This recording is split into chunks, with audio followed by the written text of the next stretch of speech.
thank you, everyone. Welcome and greetings for whatever time of the day it is in your part of the world.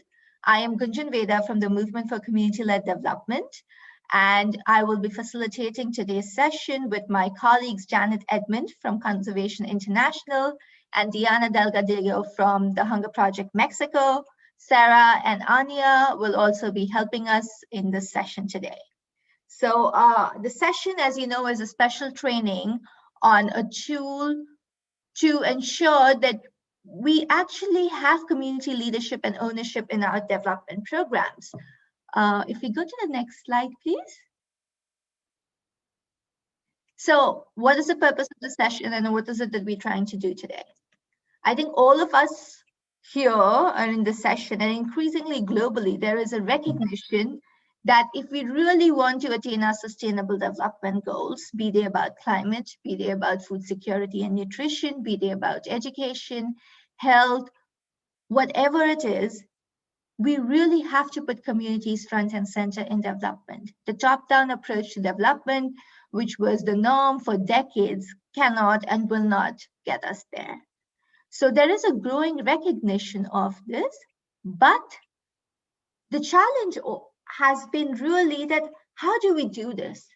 How do we ensure that communities are in the front seat in the work that we do? And how do we ensure that every person has a voice in decisions that affect their lives?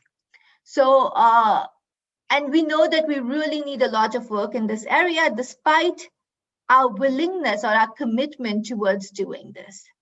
And how do we do this? Because in the movement, we recently looked at 173 programs that organizations identified as being community-led across 65 countries. And we saw that a lot of work was needed in this. So what are we going to do in today's session? In today's session, we are going to share with you a tool that was collaboratively developed by over 35 people, monitoring, evaluation, research, learning program professionals from 23 different organizations. It was tried and it has been rolled out by hundreds of organizations across the globe. And the purpose of this tool is really to see that our programs are community-led. Where is it that we need to course correct? And how do we make those corrections? So that's what we're going to cover in the 90-minute session today. We are going to be, the session is going to be in 4 parts. We're going to start with a very quick background to how this tool was developed. So who are the people who are organizing, who developed the tool, who were these different people from all over the world who got together to develop the tool. Then looking at the tool itself. So what is this tool? Where can, what are the different dimensions? What are its uses? Who can use it? When they can use it? We'll do a very quick simulation in breakout groups where we actually apply this tool to the case study, which I had put into the link into the chat box. I'm putting it again for people who are new. And we will have time to go over this case study and apply the tool to see how this tool is applied to the case study. And finally, we're going to come back together where we're going to look at, okay, so now what does this tool tell us about the results? How do we use the results that come out in this, come out from using the tool? How can we actually change our programming? So all of that is going to be covered in the final section of this tool. So we have a lot of ground to cover, as I mentioned. So without further ado, I'm going to hand it over to my colleague, Janet Edmond, to take us to start off the training. Janet, over to you. Hello, everyone. We're so glad that you're here to join us. I'm sure you all have your phones very close by. So we're going to do a warm-up exercise just to get us in the right kind of headspace. So if you have your phone, if you can go log on to www.menti.com, and you're going to put this code in there. And I'm going to share my screen. So I'll just read the code before I share the screen. So it's 87222358. And then I'll share my screen. Let's see.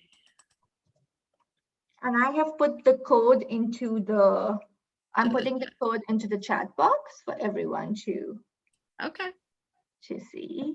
One second. Yeah, Janet, go ahead. I'm just. Well, you can see my screen? Yes. Of course, the Zoom bar is right over the present bar. Okay, so if you guys can type in your geographic location, you should get a prompt when you log in there. So just take a couple of minutes and tell us where you're calling in from. We've heard already a couple people, one from Nepal, one from Bangladesh. Let's see how wide we are across the world. Great. Wow. We are definitely covering a lot of ground. That's excellent. Good. Thank you so much. Oh, we got big Canada representation there. North America. Good. Looks like we have got some Africa representation. Kenya, Tanzania. Excellent. Oh, South Africa. Wonderful. And Mexico. We need some more Latin America representation, I see. We're a little thin. The Netherlands, great. Excellent. Good. Okay, I think we have most people who've responded now. So I'm going to go on to the next slide. So you should see this on your phone. What are your reasons for joining the training today? So if you can just give us a couple words, a couple phrases, why are you interested in participating in this skills building training?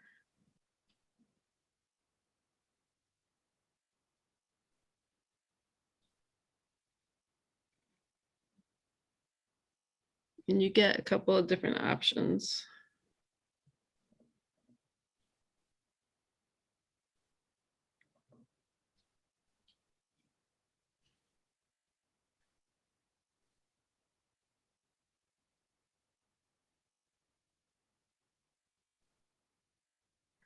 Great. Looks like we're all definitely interested in getting to connect with different people from different sectors, different organizations, learning how to use a new tool, and getting some inspiration and guidance from our colleagues. Great.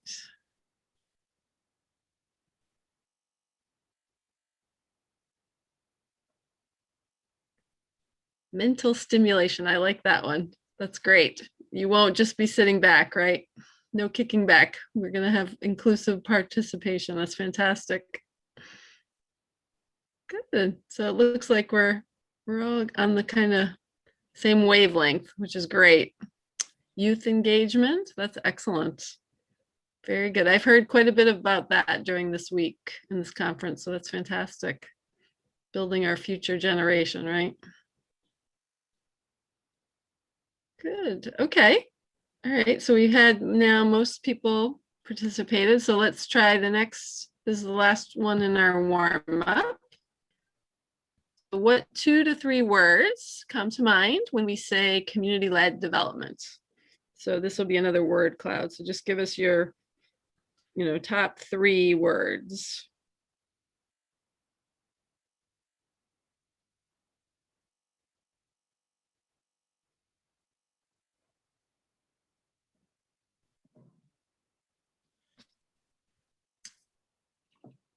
Oh, excellent.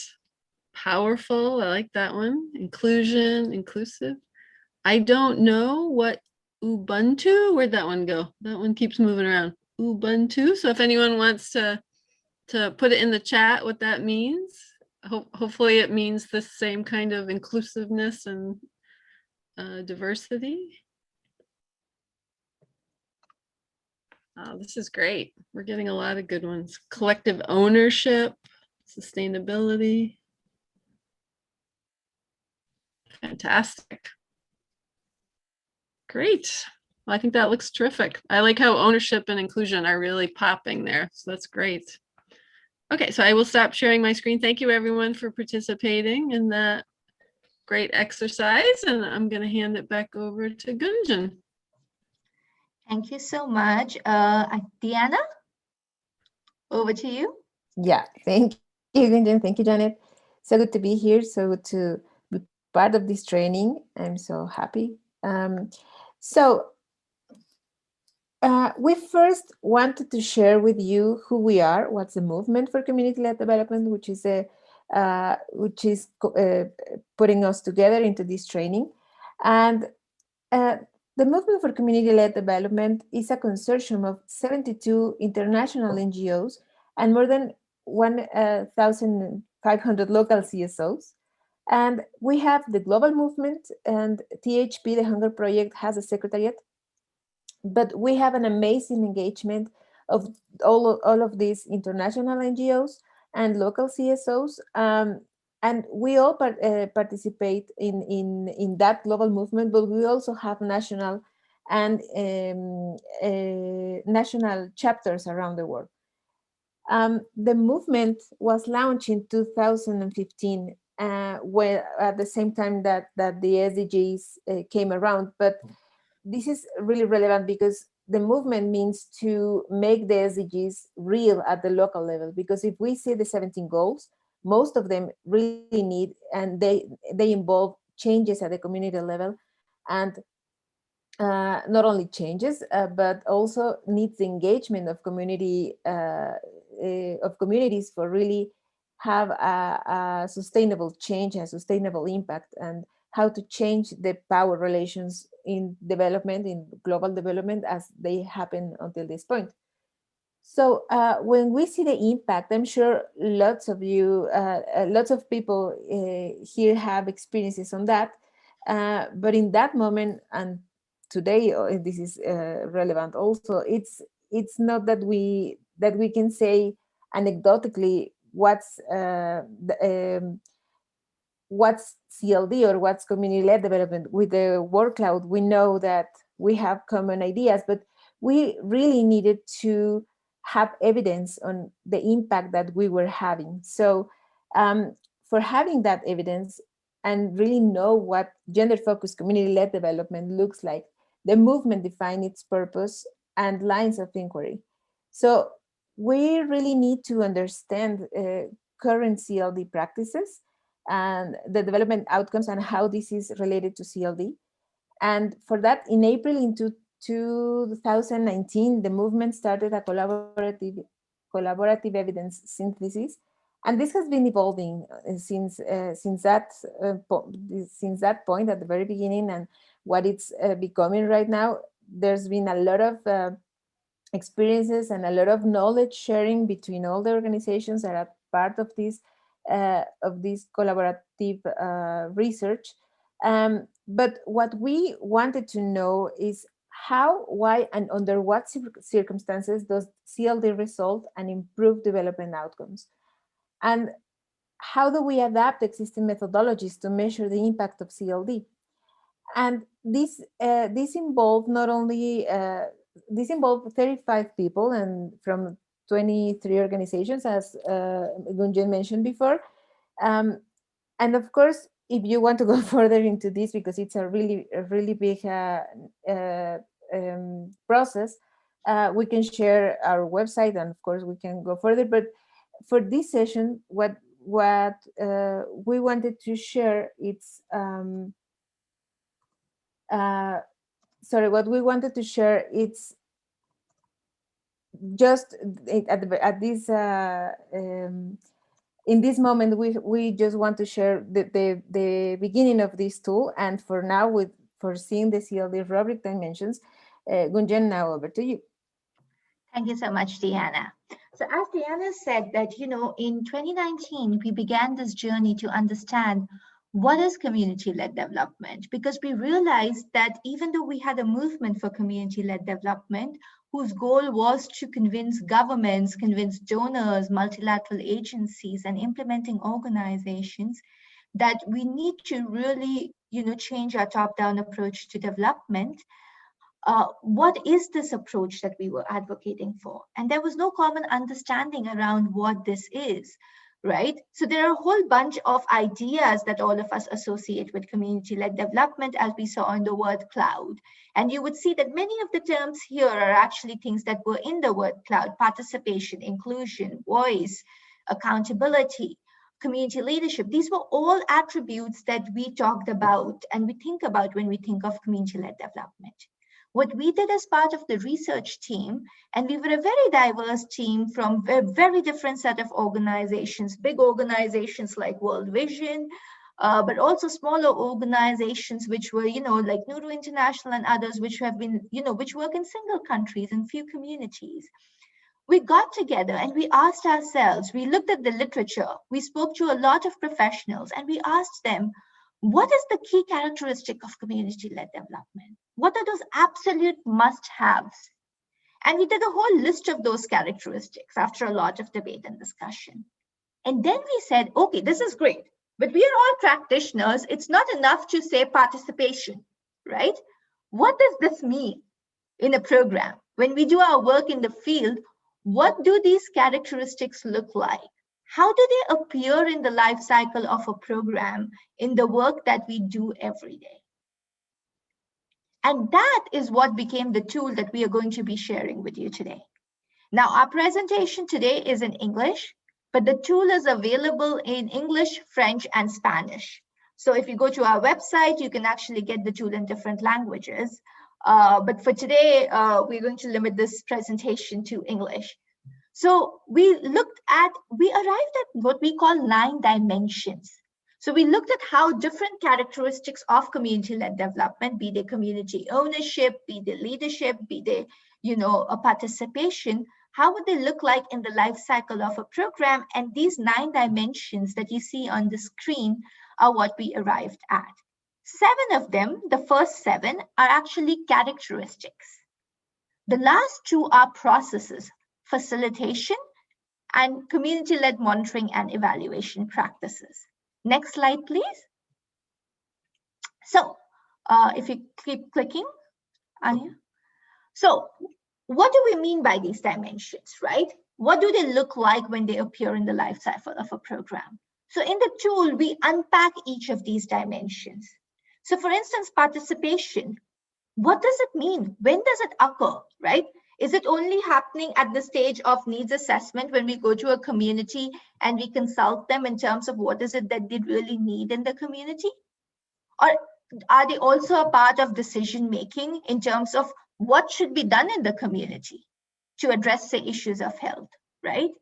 Who should do it? How should it be done? At what pace? How long will this change take? Is this all a part of the process? Because participation is not just about bringing people into a room, right? It's also about the roles that they play. How inclusive is it? Who all are in the room? Are we getting the women in? Are the youth in there? Are the elderly there? Are people living with disabilities there? People living with HIV/AIDS there? What about the minority groups?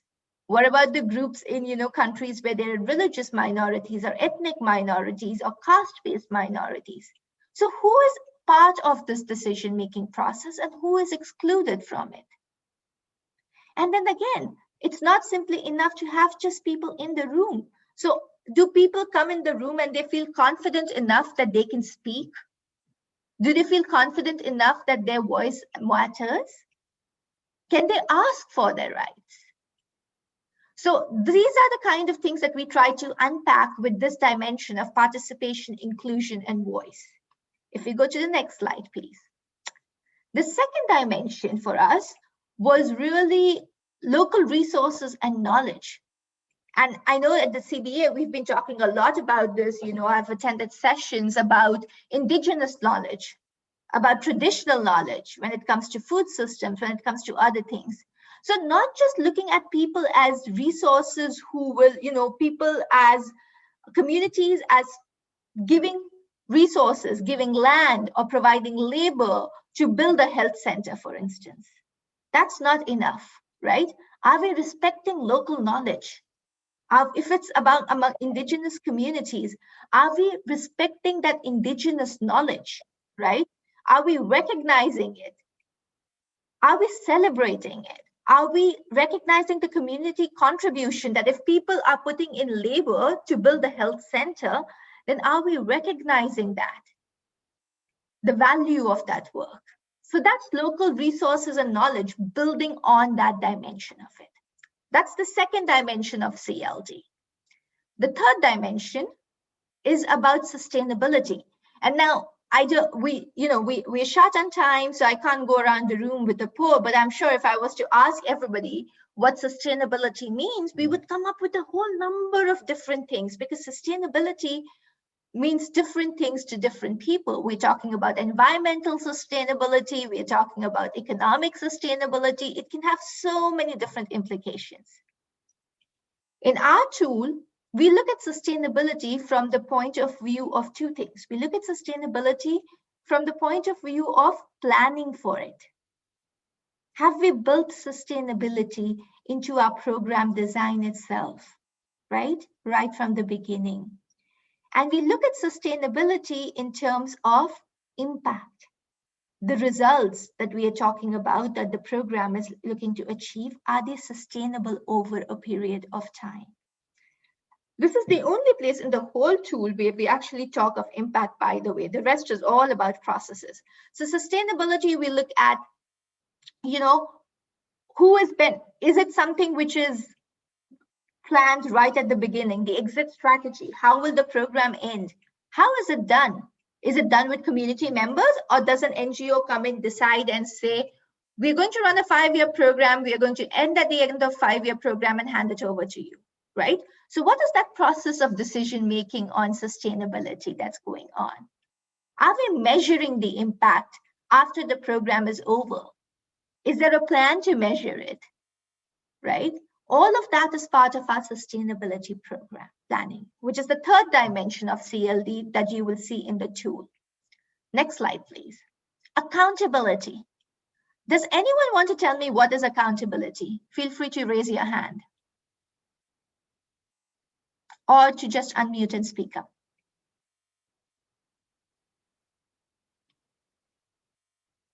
Yeah, Sydney. Accountability is who you're answerable to. So often accountability will be answerable to the funder, but it can sit anywhere really. Thank you so much, Sydney. That is brilliant, because you get me to my next thing. If you see on the slide, accountability is being answerable to, right? Being responsible for. And who is accountable to whom? Is it just that we are accountable to the funder? Or is accountability multi-directional? Are we also accountable to the community members, right?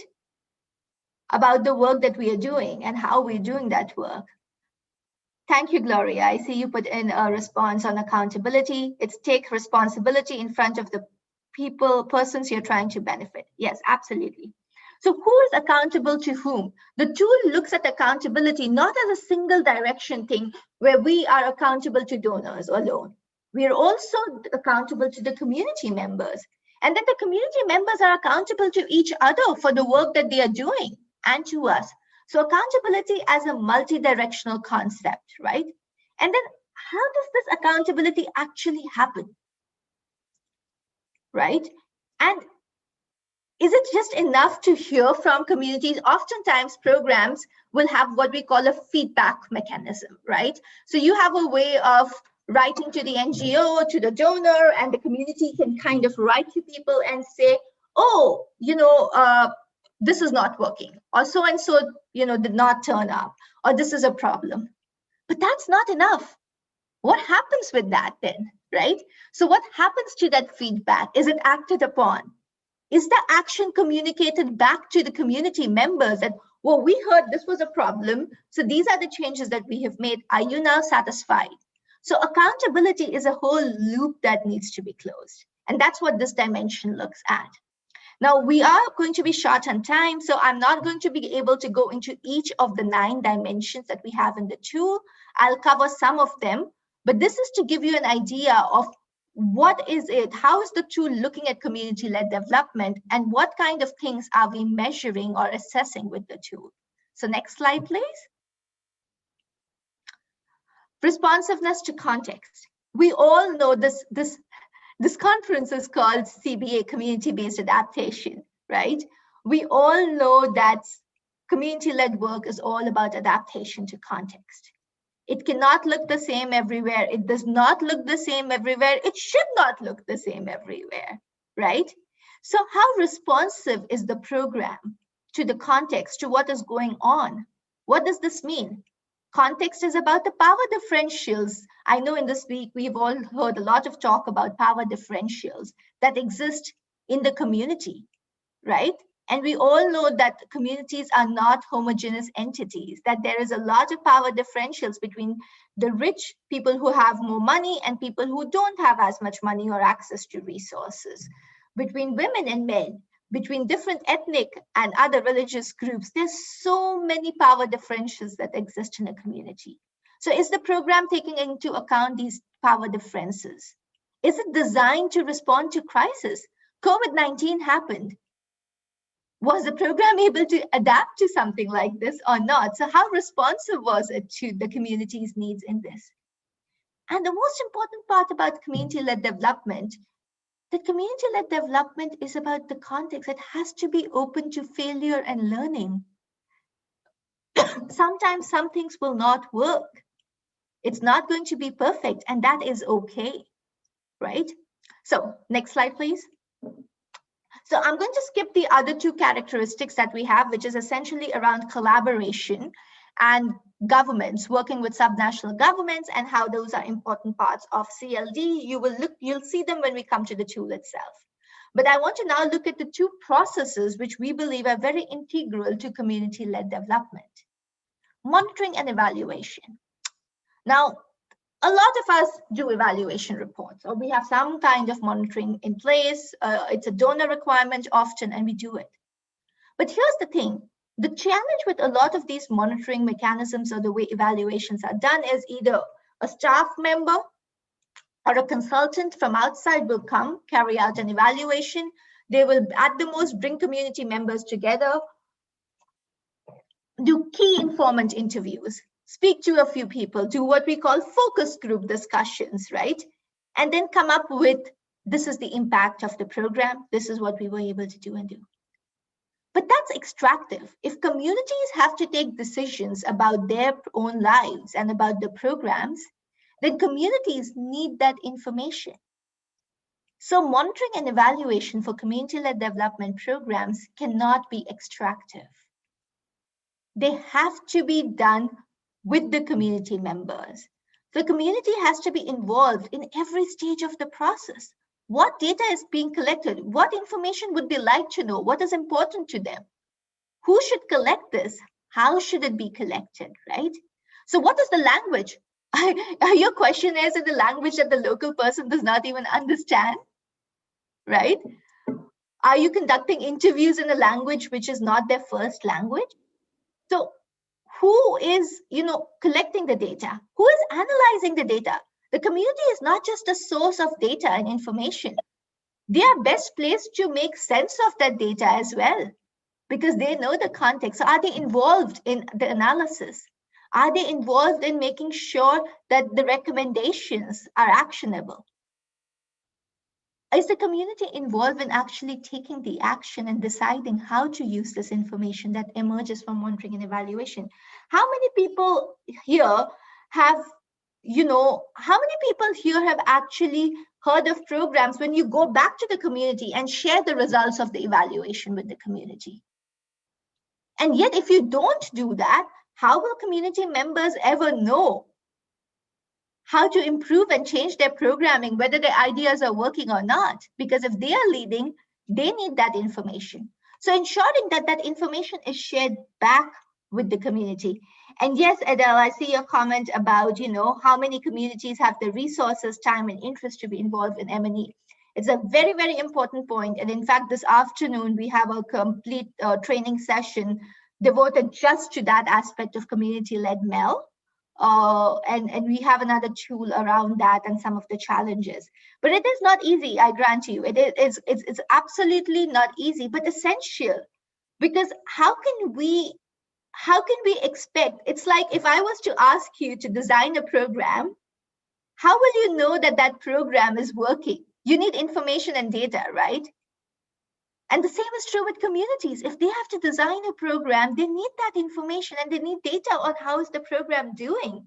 And they have to be involved with it because you can't be measuring something else when they value something else. Next slide, please. So this is a final dimension that I'm going to be sharing. This dimension is about all of us who do community-led work know that facilitation is the very foundation of the work that we do.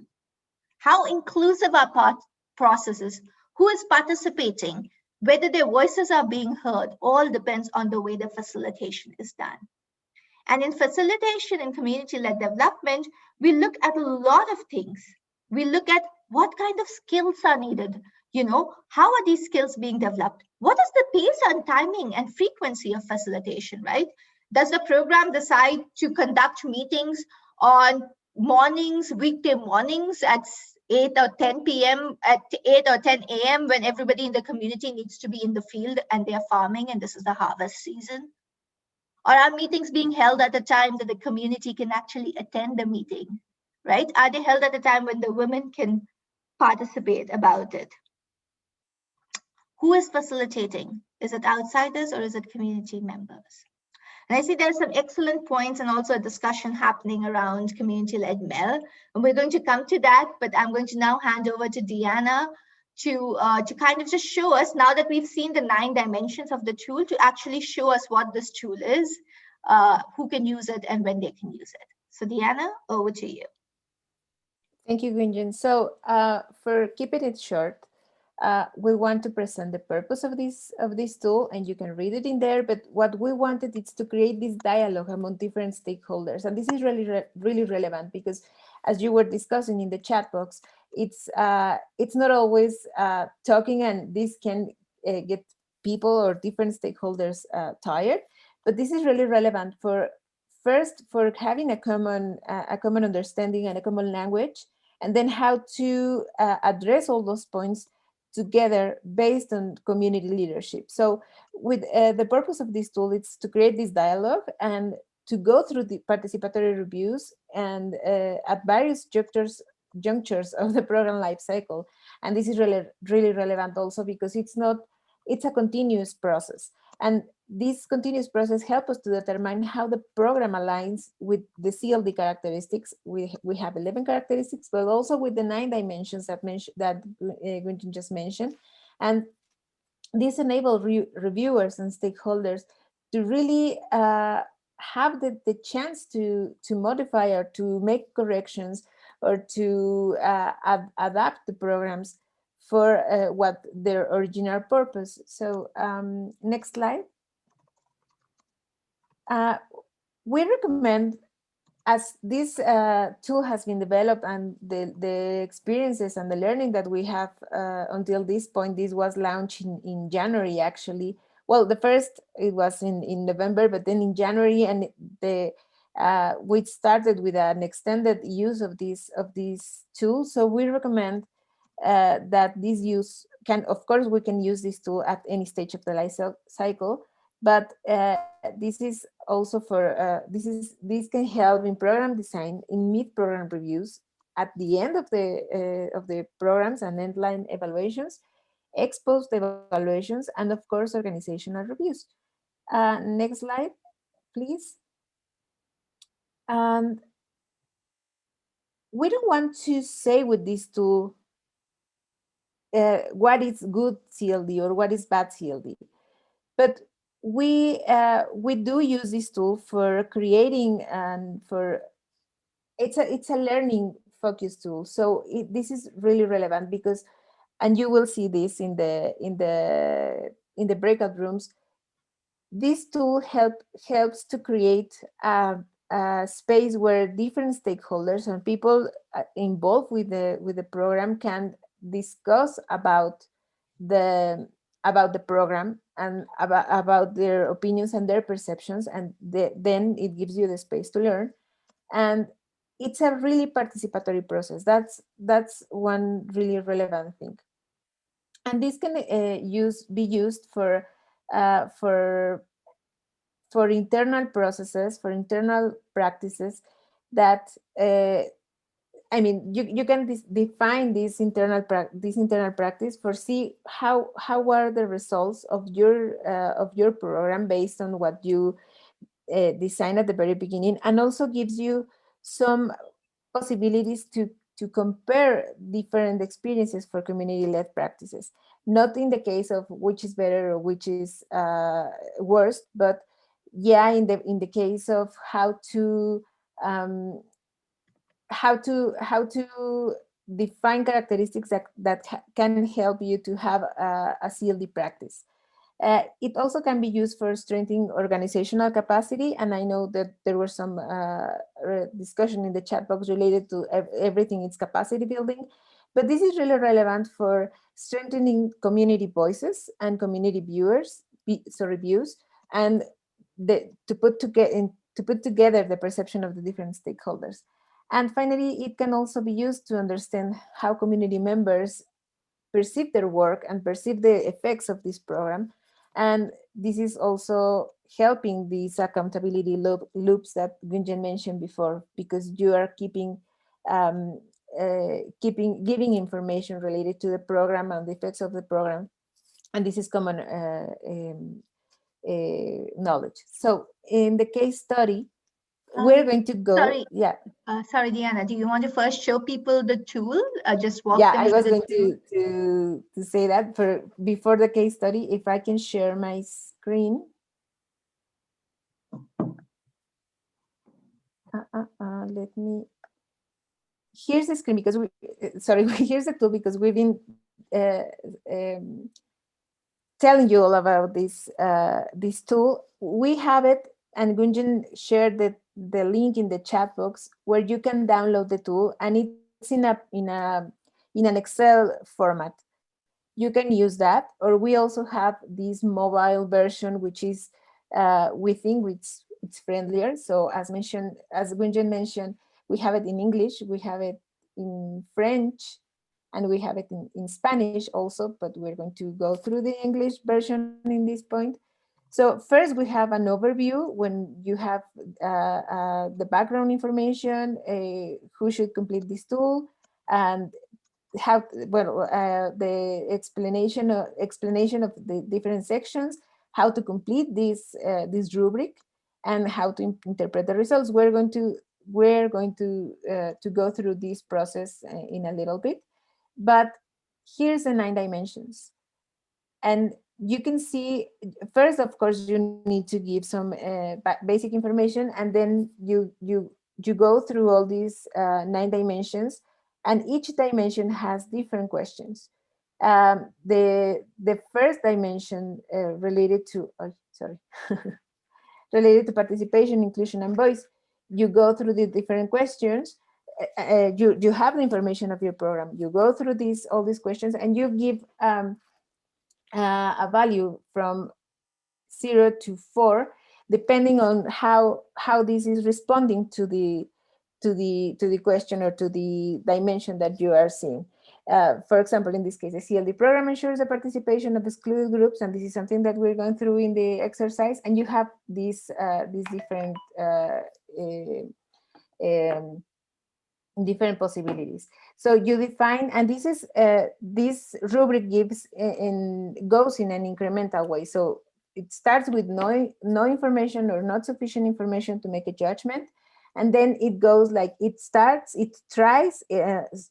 doesn't try, and then if you have some advances, and then you are in the process, or you succeed into that characteristic. I don't know if I hope this is clear, or we can go through that, but you can go with this tool through these different questions on each dimension, and at the end you go for having a result. You have to give information in each of these characteristics, these dimensions, sorry, and you can also you have this space for comments and you will see this in the exercise. I hope that we're discussing our perception on one of each of one of these sentences, that the CLD program is responsive to community needs and context, for example, and the perception of each person which gives an answer for this question might be different. So this is why we need a comment section, because you can give different elements on different bases of your answer to this, and then you can go back to that and to understand why people give that number, that qualification. So we recommend that this process might be led by different people around the program, people who are in programming, people who are in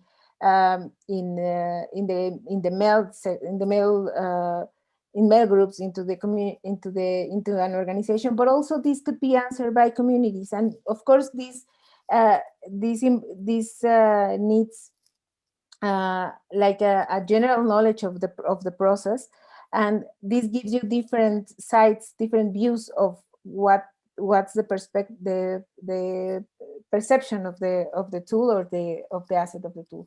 And at the end, if you go through all these different questions, you can see the results are going to show you this graphic, this spider graphic, and they are going to give you what's the value, what's your result in each of these 9 dimensions.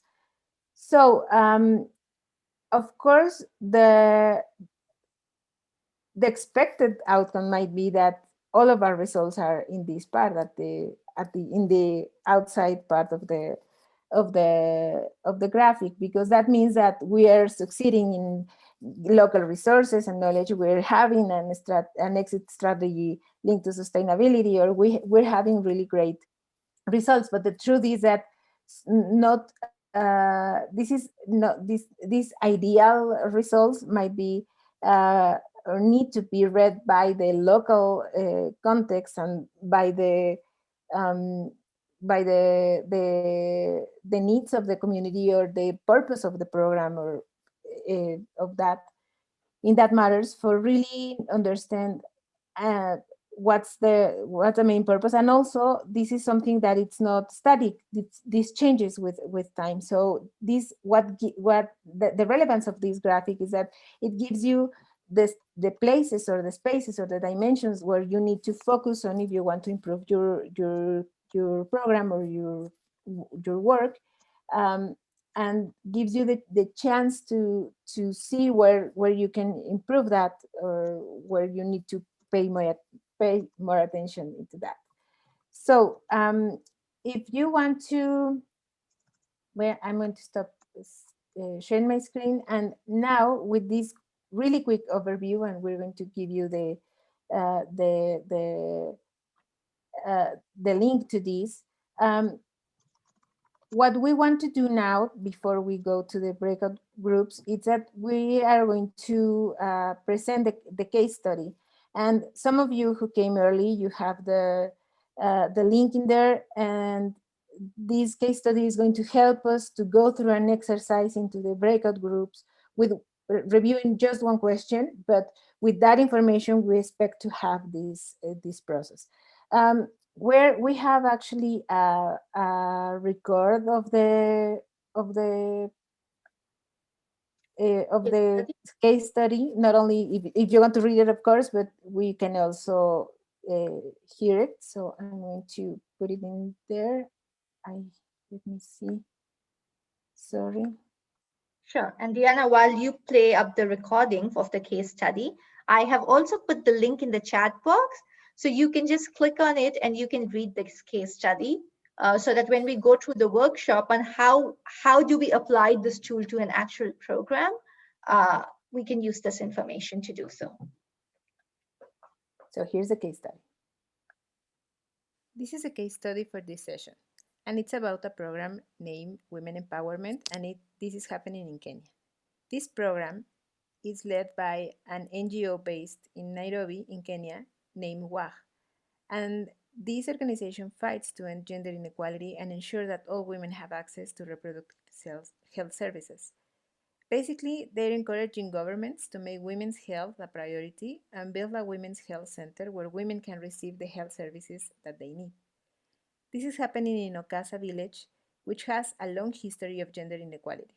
This organization arrived in Ocasa and ran the pilot on this program, and the organization, consulted with the local authorities who acknowledged that gender inequality was a big problem in the community, and also they highlight the need to address women's reproductive health.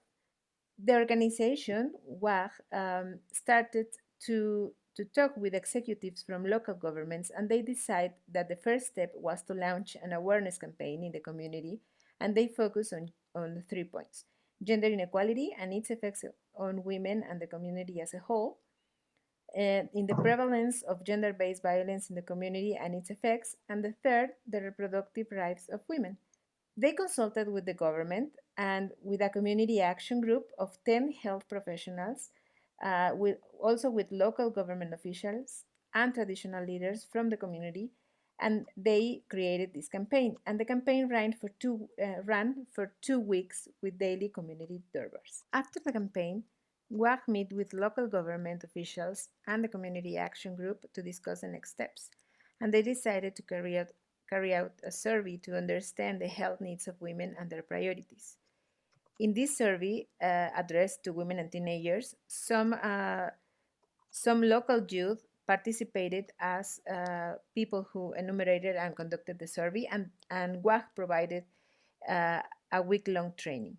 Once the next step was to build the health center, they decided to expand the community action group from 10 to 20 member group, and they included local health and construction experts. The community action group determined the center sites and the services it should provide, but they also identified that they needed to encourage members of the community to contribute resources to the project to foster a sense of ownership. So people contributed with money, food, building materials, their time, and expertise to build this project.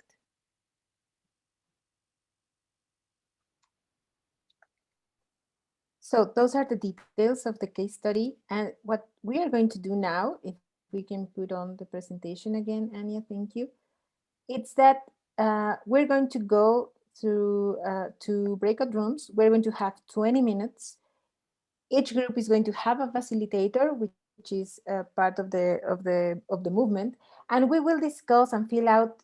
And we're going to discuss the case and fill out the assigned question on the tool as a group. So then we're going to come back and to share our results. We all are going to work in the same question, and we have 20 minutes for discussing that, for having a consensus on what are the qualification or the assigned number that we're going to give to that question. And yeah, then we'll come back to see the reading of the results. So if you don't have any more questions, Gunjan, or we can go through the... Yes, thank you so much, Diana. So Sarah is going to put us into 2 breakout groups, whereas as Diana said, this first section of the training was designed to show you the tool, explain the dimensions of the tool, and tell you what it does. This next section, 20 minutes, we will see how do we actually use this tool. We'll have time to just do it with one question, but we'll do that. And then when you come back, we will look at, okay, now how do we interpret the results? So you have used the tool, you have the results, what happens next? What do you do with this? And what does this mean for the programming? So Sarah, if we can launch the breakout groups, and we will see everyone back in 20 minutes in this room to talk about results. Right, I think we are coming back. Everybody is coming back. We're going to give them a minute or 30 seconds or so, but I know my group, we just about managed to get to the end of the question, so we were able to do the process. I'm not sure how far the second group got. The idea of the simulation, and you know, we apologize that it was such a short simulation, but we only had 90 minutes and we wanted to cover a lot of ground in these 90 minutes. The idea of the simulation was to give you a sense of how this tool can be used. So we saw the dimensions, we saw why they were relevant, and this particular thing, Anya, if you can get the slide up, please. Actually, wait, I will share my screen. Don't get the slide up. I apologize. The idea of this particular session had been to introduce you to the participatory process by which we use this tool, because the value of this tool really lies in the discussion that takes place around these questions and in the comments where we capture why we think a program did well or did not do well. So now what we're going to do is that this similar process of discussion with different community members, right? With community members, with program people who've designed it, with staff, everybody is going to take place when you use this tool. And then you arrive at certain scores. What do you do next? What do these scores tell us? Well, here's what you do next. I am going to share my screen. I hope everyone is able to see it. Are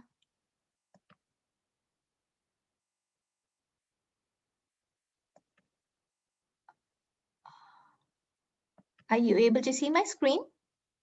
Yes. Wonderful.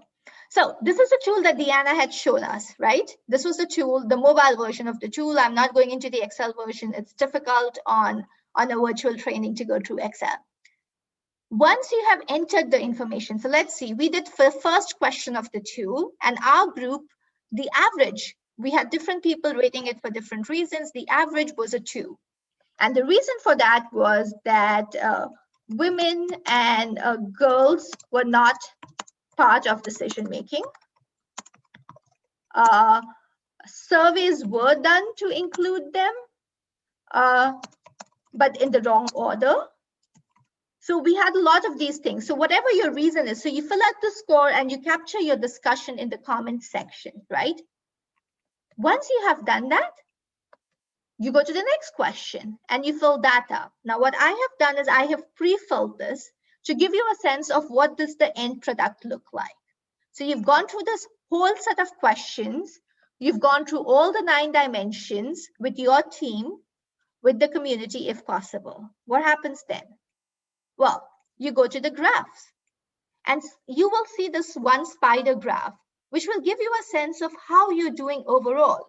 So we can see that one dimension where this program is doing really well is working with subnational governments. So they consulted the government, local government before, they were part of the group that was taking decisions. So we know that's doing really well. But let's look at D. D is accountability mechanisms. The program seems to be doing really poorly in this. So now we can go back to the notes that we have on our screen and see, whoa, what is the problem with accountability? What is it that we are doing? What is it that we were not doing? What was the discussion? What more needs to be done in accountability, right? Similarly, monitoring and evaluation. We seem to be doing very, very poorly. So you see here the scores for all the sections, right? So accountability, very poor, facilitation, very poor, monitoring, very poor. Now we want to explore why, what's going on with these dimensions. So we go to the next screen. And we can now look at it in detail. So the next graph shows us what's going on with participation. There's 7 questions around participation that the tool asks. And we can see here what's going on there. So for instance, the program does okay when it comes to the pace of the program, that community is involved in deciding what activities happen at what pace. Community members also play a role in implementation because they were building the health center, they were part of this community group of whatever. But it seems that the program is really not involving community members in program design or in needs assessment. And that exclusion, it's not doing very well. So again, all of this you can tell from this graph, right? Then the next graph similarly looks at sustainability, the elements of that. So one by one, you will see the graphs will give you a detailed picture of what is working and what is not working in the program. Where do we need improvements? And then the way to use this is to, and I'm going to stop sharing my screen, Anya, so that you can put the slide up very quickly. The way to use this is to go back to the comments that we put on this, on our Excel sheet, or when we were doing the scores, and see why we are doing badly, where we are doing badly, and what can we do to improve this, right? Because the aim of this tool, like we said, is to ensure that our programs become more community-led. So how do we need to do? What do we do next? And that's how you look at it. So if you look at my, the screen, you'll see that what are we doing well and less well? The scores will tell us that. What do we need to improve? The discussion will tell us there, right? Now, this is what we showed you today is just one way of using this tool. We believe it's the best way of using it because the participatory manner helps us to, to kind of discuss and understand how does the community feel about our, program. We may think we were being very inclusive because, we created a community group. We did a survey. We went to the women and girls and asked them what they need. So why don't they think we are being inclusive, right? And that discussion helps us to understand that. You can use this tool also by only doing this internally, not doing it with the community if you wish with your team. You can use this tool at multiple times. So I'm showing you a graph on the screen wherein, imagine the green graph is at the program, at the start of the program, how people rated it. The yellow and the orange graphs are at the end of the program. So you can see over time that, okay, so now we have improved in terms of local resources. We've improved in terms of accountability and collaboration, right? So these were areas maybe that we weren't doing too well. If you have, or if you're a big organization, you can look at the performance of your program across different communities. So the green community could be Nokasa, your yellow community could be a community in India somewhere, your orange community could be a community in some other place. And then you see, I see an excellent question coming in from Adele. And Adele, I'm going to finish this in 30 seconds and we're going to go to questions and we'll answer your question.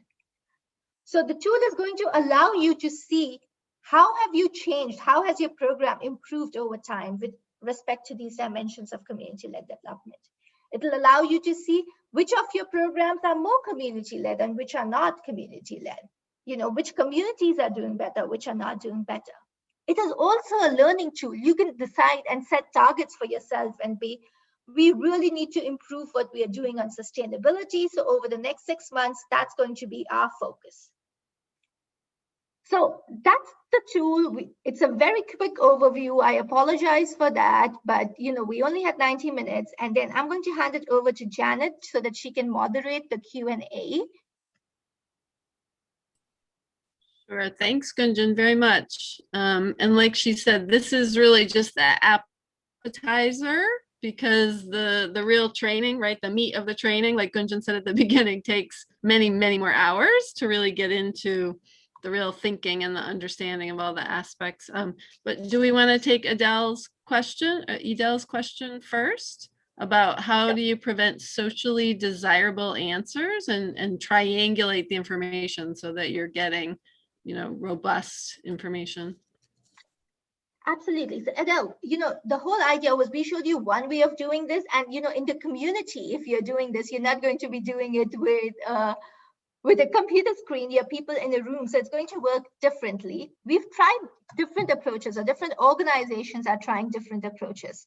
The first thing is to ensure that you do not, the facilitator who is conducting this process is not the facilitator who works in the community, or anybody who works directly in the community or a power holder from that community, right?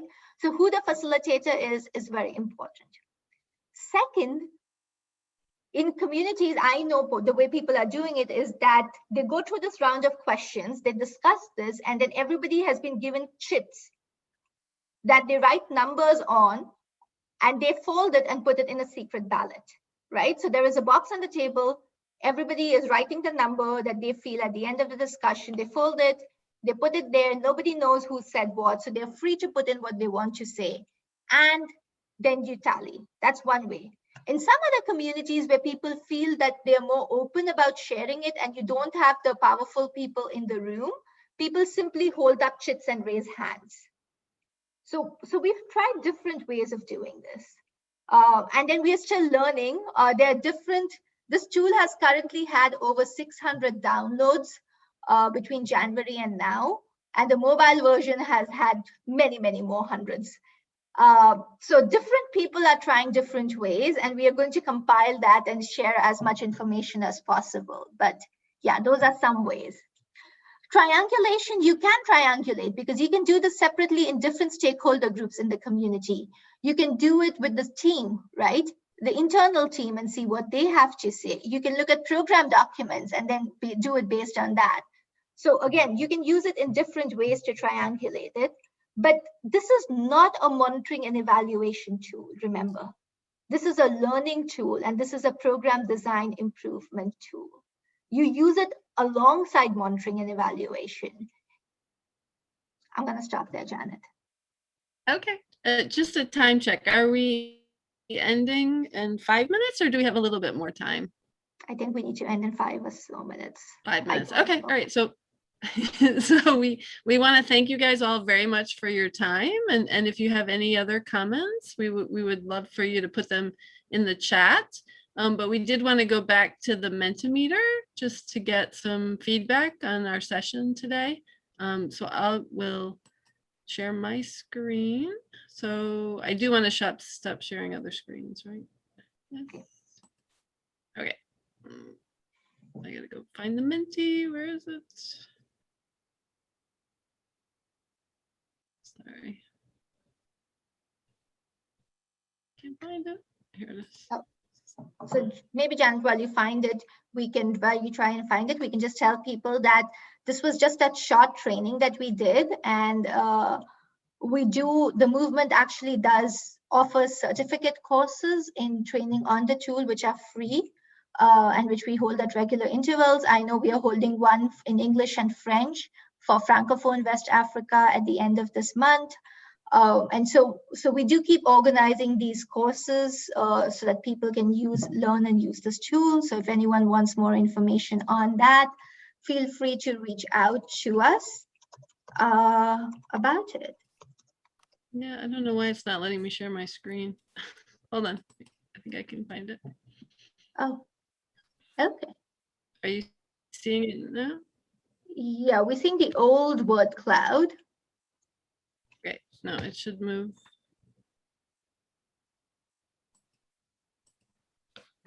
It's not moving. Sorry. It's not moving. There we go. Okay. There we go. Okay, so just quickly, how will you apply what you've learned in the session? We realize it's not perfect, obviously, that we've just had a couple minutes to really dive in, but great to see your responses that are coming in. Thank you very much. We'll just give it a couple more minutes for a couple more people. And definitely, like Gunjan said, we're really interested for people to learn more about this and certainly reach out to us. We do have the recording from the session, which I think will be available to everybody, if that wasn't said earlier.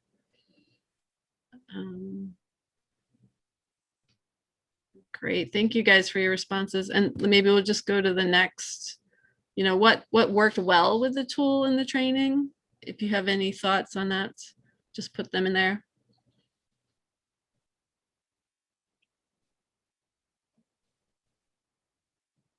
Great, thank you very much.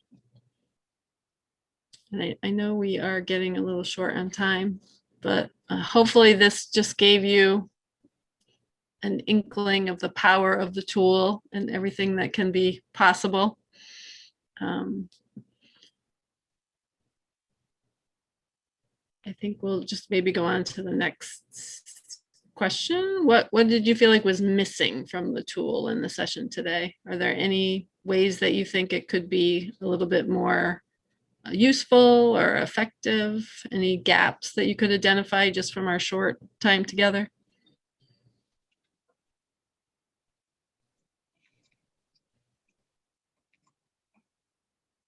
And while people do that, Janet, I also quickly, because I know we are running out of time and I know people may start logging off, I want to just request if you stay on for a minute more, because what we're going to do at the end of this is we would like to take a quick picture of this. So if you just stay on for a minute more, we will do that. And we will also share the links and the email IDs for all of us for you to be able to contact us.